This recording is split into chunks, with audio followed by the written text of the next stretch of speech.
rekan-rekan mahasiswa UI, sebelum kita membaca merenungkan firman Tuhan, mari kita berdoa. Sukacitamu ya Bapa yang menjadikan kami boleh beribadah di hari Minggu, dan curahkan atas kami Roh Kudus-Mu, sehingga apabila kami membaca merenungkan firman Tuhan, kami boleh memahami rahasia firman-Mu dan dimampukan untuk memperlakukan dalam hidup beriman. Amin. Pembacaan firman Tuhan didasarkan pada Ayub pasal 37 ayat yang pertama hingga 13, namun saya akan membacakan pada ayat yang ke-13 saja, yang mengatakan, Ia membuatnya mencapai tujuannya baik untuk menjadi pentung bagi isi buminya, maupun untuk menyatakan kasih setia. Ada seorang filsuf yang menaiki sebuah perahu kecil ke satu tempat. Karena merasa bosan dalam perahu, kemudian dia pun mencari pelaut untuk berdiskusi. Kemudian dia mengikuti pelaut itu. Filsuf menanyakan kepada pelaut itu, apakah Anda mengerti filosofi? Tidak mengerti, jawab sang pelaut. Wah, sayang sekali. Anda telah kehilangan setengah dari seluruh kehidupan Anda. Apakah Anda mengerti matematika? Sang filsuf kembali bertanya. Tidak mengerti juga, jawab pelaut tersebut. Filsuf itu kemudian menggelengkan kepalanya, seraya berkata, sayang sekali, bahkan Anda tidak mengerti akan matematika. Berarti Anda telah kehilangan lagi setengah dari kehidupan Anda. Tiba-tiba ada ombak besar membuat perahu tersebut terombang-ambing. Bahkan ada beberapa tempat telah kemasukan air. Perahu tersebut akan tenggelam. Filsuf tersebut ketakutan. Seketika pelaut pun bertanya kepada sang filsuf, Tuhan, apakah Anda bisa berenang? Filsuf dengan cepat menggelengkan kepalanya dan berkata, saya tidak bisa, cepat tolonglah saya. Pelaut mentertawakannya dan berkata, berenang Anda tidak bisa? Apa arti dari kehidupan Anda? Berarti Anda akan kehilangan seluruh kehidupan Anda. Rekan-rekan mahasiswa, kitab Ayub merupakan salah satu kitab yang unik karena kisahnya yang sangat ekstrim. Hal itu bukan berarti kisah tersebut mitos atau dongeng belaka. Sangat jelas kitab Ayub bukan dongeng, melainkan kisah nyata seorang manusia yang saleh dan benar, tetapi mengalami penderitaan karena imannya kepada Allah, atau bisa dikatakan takut akan Allah. Itu ayat pertama dari pasal yang pertama dari kitab Ayub ini. Nah, dalam kitab Ayub ini tokoh utamanya adalah Ayub yang diperkenalkan sebagai seorang kaya, saleh, dan juga jujur. Ia takut akan Allah dan menjauhi kejahatan. Nah, menanggapi persoalan mengenai penderitaan yang ada saat ini, yang dialami oleh orang percaya, tokoh Ayub dapat menjadi sebuah panutan atau prototipe mengenai seorang beriman yang mengalami problematika kehidupan yang tidak dapat dijelaskan, tetapi justru pada akhirnya memberikan keberuntungan, yakni membawa kepada tingkat pengenalan akan Allah yang makin mendalam, sebagaimana pengakuan Ayub sendiri. Pada pasal yang ke-42 ayat yang kelima mengatakan, hanya dari kata orang saja aku mendengar tentang engkau, tetapi sekarang mataku sendiri memandang engkau.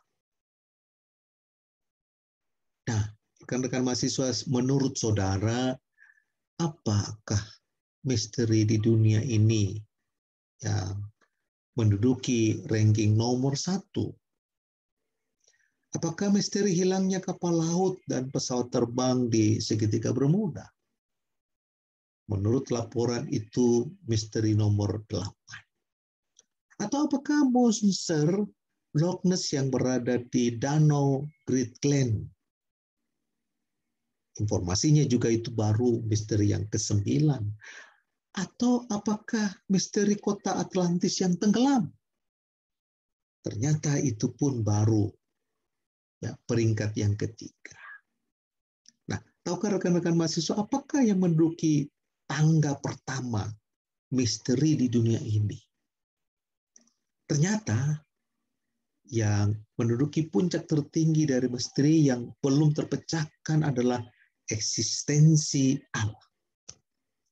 Sepanjang sejarah, manusia menggunakan agama dan Allah sebagai penjelasan atas masalah-masalah yang tidak dapat mereka pahami, dan jawaban terhadap pertanyaan-pertanyaan yang tidak dapat mereka jawab. Bersamaan dengan waktu, ilmu pengetahuan dan riset menunjukkan bahwa hal-hal itu memiliki alasan di belakangnya. Jadi, menurut tanggapan banyak orang, Allah itu masih misteri yang hingga kini menduduki ranking pertama dari misteri-misteri yang belum terpecahkan. Nah, itulah yang juga hendak digambarkan dengan intisari dari pandangan Elihu, yaitu bahwa dalam menghadapi penderitaan, orang tidak perlu selalu mempertanyakan tentang kenapa dia menderita, tetapi tentang apa tujuan dari penderitaan yang dialaminya.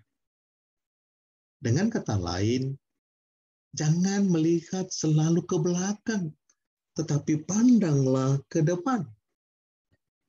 Menurut kitab Ayub, pandangan Elihu ini tidak berbeda dengan pandangan ketiga teman sebelumnya, di mana semuanya bertolak dari pandangan hikmat. Dari ungkapan Elihu merupakan madah pujian terhadap keteguhan pencipta. Allah melampaui manusia dalam segala hal, baik kekuasaan, kebijaksanaan, maupun pengetahuan. Hingga manusia tak mampu memahami Allah secara penuh. Kalau kita baca pasal 36 ayat yang ke-26. Bahkan Elihu memberikan sebuah gambaran mengenai hujan sebagai anugerah dari Allah. Hal ini dilukiskan dalam bahasa yang sangat lazim di timur dekat kuno mengenai dewa badai yang mengendarai awan gelap, menyerukan seruan peperangan dengan mengatakan suara Allah guntur. Ya, kita bisa bandingkan dalam Mazmur 29. Dan mengacungkan tombak, ya, digambarkan seperti kilat ke tanah. Suatu suasana yang mencekam dan seluruh ciptaan gemetar takut melihatnya. Sehingga dikatakan manusia tidak mampu untuk memanggil Allah dan meminta pertanggungjawaban dari Allah. Manusia tidak mampu menandingi Allah dalam seluruh kebijaksanaannya. Dan yang bisa dilakukan manusia hanyalah takut terhadap Allah sebagai permulaan dari kebijaksanaan. Bisa kita baca dari Ayub 28 ayat 28. Nah, rekan-rekan mahasiswa, bagi Elihu, semua gejala alam yang dahsyat, yang menakutkan, dan yang tidak mampu dikendalikan merupakan manifestasi kebesaran dan kemuliaan Allah. Ayat 2 sampai yang ke-13. Allah memakai alam yang dikendalikannya untuk mengajarkan manusia tentang kedaulatannya, khususnya ayat yang ke-7. Baik untuk menghukum manusia karena dosa maupun menyatakan anugerahnya, yang ayat 13 tadi saya baca. Nah, berdasarkan pola pandang ini, Elihu mendesak agar Ayub mengaku bahwa hal-hal ajaib itu jauh di luar jangkauan pengertiannya. Kalau kita baca ayat berikutnya 14 sampai 18. Ayub harus menyadari bahwa ia tidak memiliki hak sedikit pun untuk meminta kematian. Itu dibaca dalam ayat yang ke-20 dan juga pasal yang ketiga. Apalagi menggugat Allah sebagai pihak yang bertanggung jawab atas penderitaannya itu. Elihu berkata, ia tidak bisa mewakili Ayub menghadapi Allah dengan sikap Ayub yang seperti ini. Ayat 19 katakan itu. Sebagai seorang yang mengaku berhikmat, Ayub tetap dikatakan bersikap bodoh. Nah, rekan mahasiswa, ulasan Elihu ini telah menempatkan Allah dalam satu kotak sistem yang sempit dan kaku. Ya, seolah tindakan Allah dapat dimengerti pikiran manusia sebagai seseorang dapat menghasilkan manifestasi positif terhadap situasi buruk yang menimpanya. Penderitaan menunjukkan Ayub berada di pihak yang salah. Tidak ada jalan lain bagi Ayub kecuali bertobat agar manifestasi kasih karunia-Nya lah dinyatakan kepadanya. Nah, rekan mahasiswa, syukur kepada Tuhan. Allah kita bukanlah Allahnya Elihu yang terikat oleh sistem buatan manusia. Dia adalah Allah yang mengasihi, peduli akan ciptaannya. Satu hari bertahun-tahun yang lalu, seorang anak yang sedang berbaring di halaman sambil melihat awan yang melayang bertanya kepada ayahnya, "Ayah," kata anak itu, "mengapa awan itu melayang?" "Begini nak," jawab sang ayah, sambil bermaksud menunjukkan kepadanya pengetahuannya yang sangat luas. Namun seketika itu ia juga terdiam. "Maaf, ayah tidak tahu," jawabnya kemudian. Tetapi ayah akan mencarikan jawabannya. Kemudian sang ayah menemukan jawabannya. Dia katakan, kumpulan titik-titik air yang pada turun ke bumi karena pengaruh gravitasi. Kemudian bertemu dengan temperatur udara bumi yang lebih hangat. Titik-titik air tersebut kemudian berubah menjadi uap air dan kembali naik ke udara. Nah, itulah penjelasan ilmiah tentang fenomena awan tersebut. Namun penjelasan ilmiah itu bukanlah jawaban satu-satunya. Awan dapat melayang karena hikmat Allah.